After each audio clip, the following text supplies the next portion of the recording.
বিসমিল্লাহির রহমানির রহিম। হে সমস্ত জগতবাসী, আজ আমি শামীম আলী চিশতি আপনাদের সামনে যে আলোচনাটি নিয়ে হাজির হলাম, সে আলোচনাটি হলো যে আপনারা থাম্বনেলের মধ্যে কি পেয়েছেন, বেহেশত কপালে জুটবে না, জান্নাত কপালে জুটবে না। তাহলে আমরা যদি জায়গা না চিনে সেজদা করি তাহলে বেহেশত আমাদের কপালে জুটবে না। তাহলে জগতের মানুষ বুঝুক না বুঝুক, জায়গা চিনুক আর না চিনুক, তারা কিন্তু সেজদা করছে। দেখেন, অন্ধকারের মধ্যে হনুমান ঢুকেছে। এখন সবাই হনুমানকে দেখে এই অন্ধকারের মধ্যে আন্তাজি কুন্তাজি সে হনুমানকে মেরেছে। সবাই মিলে মেরে চলে গেছে। এখন যে হনুমানকে মেরেছে সবাই গবেষণা করতেছে, আমাদের জঙ্গলা থেকে হনুমান এসেছে, তাকে মেরেছে। সকালবেলা উঠে দেখে মানুষ মরে আছে। তখন যে মানুষ মরে গেছে, যে এখন জেল ফাঁসি কিন্তু তাদেরকে ছাড়বে না। তাহলে জায়গা না চিনে যখন আমরা সেজদা করব, সারা দিন পাটখড়ি বা শোলা দিয়ে যখন বেড়া বাঁধলো, সারাদিন বেড়া বাঁধার পরে যখন সকালে খাড়া করেছে বা সন্ধ্যায় দাঁড়া করেছে, সমস্ত শোলাগুলো জর্জর করে পড়ে গেছে। তো সারাদিন কি বাঁধলো? তাহলে মাঝে মাঝে ঝাঁকা দিয়ে দেখতে হবে ঠিক আছে কিনা। তো এখন আমি বলবো, যারা আন্দা কুন্দা সেজদা করছে, কোন সেজদাটি আল্লাহ পাচ্ছে আর কোন সেজদাটি শয়তান পাচ্ছে, এটা কিন্তু তারা বোঝার চেষ্টা করছে না। এবং বোঝাইতে গেলে বেদাত বেদাত বলে। বেদাত অর্থ কি? তারা বেদাত কথাটা বলে কেন? তো বেদাত অর্থ পাওয়া যায় নতুন কিছু আবিষ্কার। দেখেন, নতুন কিছু আবিষ্কার। আগে একটা চিঠি দিলে সেটা 15-20 দিন লাগতো বিদেশে পৌঁছাতে। এখন কিন্তু 1 সেকেন্ডে কল দিলে চলে যায়। তাহলে মোবাইল যে আবিষ্কার করেছে, এটাও তো নতুন আবিষ্কার, এটাও তো বেদাত। আসলে যারা এটা বলে তাদের যে কয়টা দাঁত, এটা কিন্তু তারা গুণে বলছে না, শুধু বেদাত বেদাত বলে। আসলে দাঁত তো সবগুলোই আছে। যাই হোক, আজকের আলোচনা যেটি আমি আপনাদেরকে বোঝাতে চাচ্ছি সেটি হলো, দেখুন যে মানুষ সেজদা করতেছে অহরহ। 1 নম্বরে একটা ছোট্ট কথা বলে নেই। আল্লাহ কিন্তু কোরআনে বলেছে, তোমরা আমার ইব্রাহিমের কাবাকে পবিত্র রাখিও।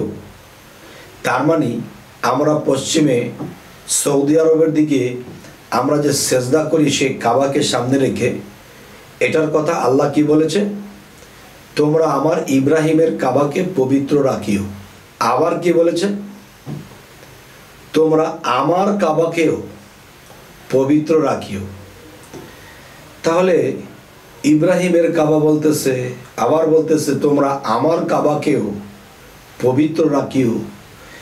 তাহলে আল্লাহ বলতেছে আমার কাবা, আবার ইব্রাহিমের কাবা। তাহলে ইব্রাহিমের কাবা তো চিনলাম, কিন্তু আল্লাহর কাবা কোনটি?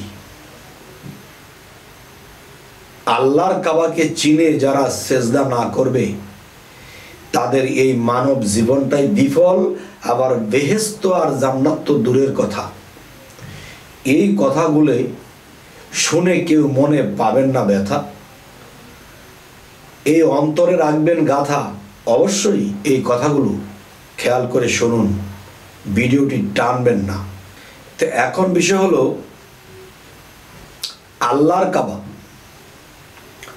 এখন আল্লাহর কাবা কোনটি? ইব্রাহিম খলিলুল্লাহকে দিয়ে যে কাবা নির্মাণ করানো হয়েছে সেই কাবা তো আমরা দেখলাম, পাইলাম।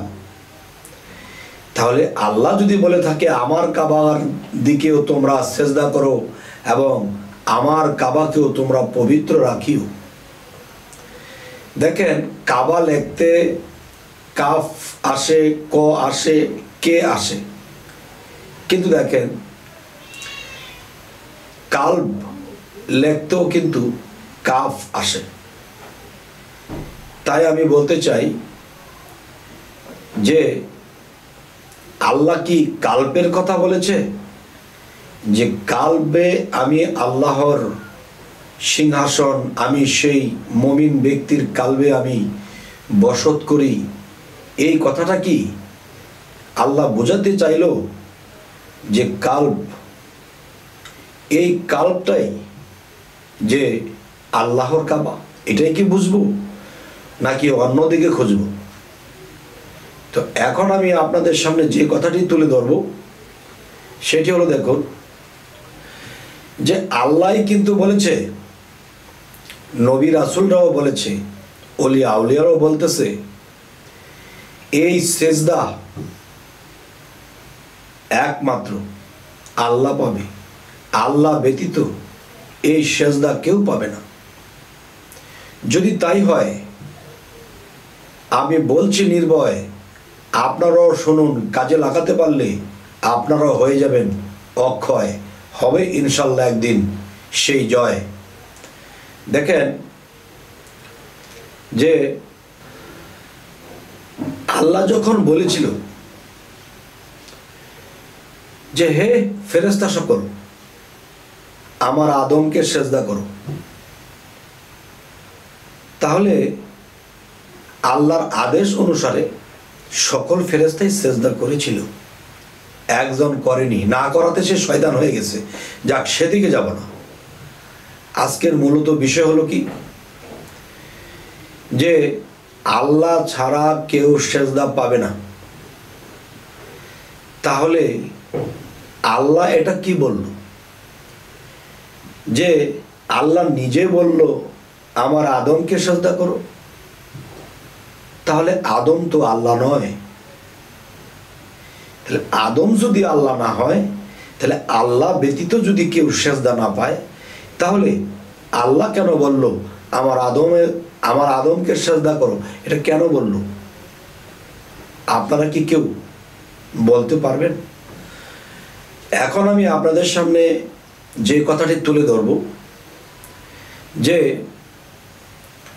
আল্লাহর হুকুম মানলে আদমকে সেজদা দিতে হবে, না মানলে শয়তান হতে হবে, লানত পাইতে হবে।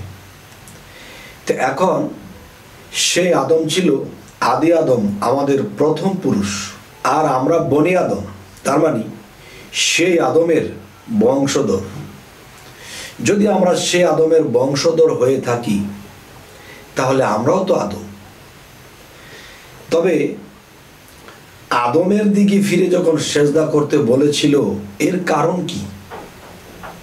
এর কারণ হলো, আল্লাহ কি বলেছে যে মুমিনের কালবে আমি আল্লাহর সিংহাসন, আল্লাহর সিংহাসন যেখানে, সেখানেই তো আল্লাহ বসবে, অবস্থান করবে। আবার বলা হয়েছে যে আমি মুমিনের কালবেই বিরাজ থাকি, আমি মুমিনের কালবে বসত করি। মুমিনের কালবে যদি আল্লাহ থাকে, তাহলে আপনি সেজদা দেবেন কোন দিকে ফিরে? তাহলে আদমকে যখন সেজদা করতে বলা হয়েছিল, তখন আদমকে সেজদা করেছিল, আদমের দিকে ফিরে সেজদা করেছিল, কিন্তু আদমকে করেনি। তো আদমকে করেনি মানে আদমের দিকে ফিরেই তো দিয়েছিল। কারণ আদম স্বয়ং আল্লাহর একটা সিংহাসন, আর সেই সিংহাসনটি অবস্থান সেই কালবে, আর সেই কালবেই আল্লাহ বসেছিল, আর বসেই বলেছিল তোমরা আদমের দিকে সেজদা করো, আর আদমকে সেজদা করলেই আমি আল্লাহ সেই সেজদা পাবো, আমি সেই আদমের কালবে বসে তোমাদের সেজদা নিয়ে যাব। সুবহানাল্লাহ। তাহলে এখনের কি কথাটি আলোচনা হলো?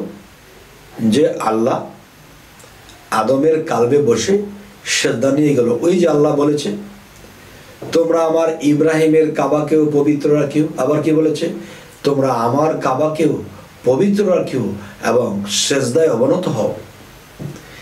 তাহলে একজন কামেল মুর্শিদের হাত যদি রাসূলের হাত হয় আর রাসূলের হাত যদি আল্লাহর হাত হয়, তিনজনে মিললে যদি একটাই হয়, তাহলে নির্ভয় সেই আদমের চরণে বা সেই মুর্শিদের চরণে যখন সেজদা করা হবে, তখন সেজদা করার সময় কি বলবো? আল্লাহু আকবার। তাহলে এই আদমের কালবে বসে বা এই মুর্শিদের কালবে বসে আল্লাহ এই সেজদা নিয়ে গেল। সুবহানাল্লাহ। একটি কথা আছে যে আদম যে একটি বিষয়, যে কাবা যে একটি বিষয়, যে একটা হলো জলিল কাবা, তার মানে কি জীবিত কাবা, আরেকটা হলো খলিল কাবা, যা ইব্রাহিম খলিল্লাহকে আল্লাহ নির্দেশ করেছিলেন। তবে দেখেন যে সেই কাবাকে এক সময় মানুষে পবিত্র রাখতে, আল্লাহর ইবাদত করতে করতে, সেজদা করতে করতে একদিন আসল কাবার খোঁজ পাবে, তখন সেখানে মানুষ যাবে, সেখানে সেজদা করবে, তখন সেই সেজদাটি আল্লাহ পাবে। তাহলে আল্লাহর কাবাকে ঢাকনা রেখে দিয়ে বা যারা দিচ্ছে সেখানে আল্লাহর কাবায় সেজদা, তাদেরকে ভণ্ড বলে দূর করে দিচ্ছে, আর যারা সেই ইব্রাহিম খলিলুল্লাহর কাবায় সেজদা করছে তারাই সম্মানী। তাহলে কি আসল মাল চলে না বাজারে, নকলের দৌড়াদৌড়ি। যাই হোক, হে সমস্ত জগতবাসী, আজকের আলোচনাটি এটি বোঝানো হলো যে কলব, এই কলবের মধ্যে আল্লাহর সিংহাসন। যখন মুর্শিদকে সামনে রেখে আল্লাহু আকবার বলবো, তখন সেই মুর্শিদের কলবে বসে আল্লাহ এই সেজদা নিয়ে যাবে। আর এটাই সত্য এবং সঠিক। যদি তাই না হয়, তাহলে আল্লাহ কেন বলল তোমরা আমার আদমকে সেজদা করো? হয়তো আল্লাহ ওই সময়ে ওই কথাটি বলেনি যে তোমরা আদমকে সেজদা করলে আদমের মধ্যে আমি আছি, আদমের মধ্যে বসে আমি সেজদাটা নিয়ে যাচ্ছি, হয়তো এতটুকু বলেনি। কিন্তু আল্লাহ তো আদেশ করেছিল। সেই আদেশ কি আল্লাহ এখনো উঠিয়ে নিল? যে আমি সেই আদি আদমের সময় বলেছি, সেই বনি আদমের সময় আমি সেই সেজদা বন্ধ করে দিয়েছি, এটা কোথাও লেখা আছে? এক। দ্বিতীয়ত, যে দ্বিতীয় যে কথাটি বলবো আপনাদেরকে, দেখেন যে সূরা ইউসুফের 100 নম্বর আয়াতের মধ্যে পাওয়া যায়, আল্লাহ বলতেছে, কোরআনের আয়াত যদি আল্লাহর কথা হয়ে থাকে, তাহলে আল্লাহ কি বলতেছে যে ইউসুফ তার পিতা মাতাকে উচ্চ আসনে বসাইয়া সেজদায় লুটিয়া পড়িল। তাহলে উচ্চ আসনে বসাইয়া সে যে সেজদায় লুটিয়া পড়িল, এটা কে বলছে? আল্লাহ বলছে।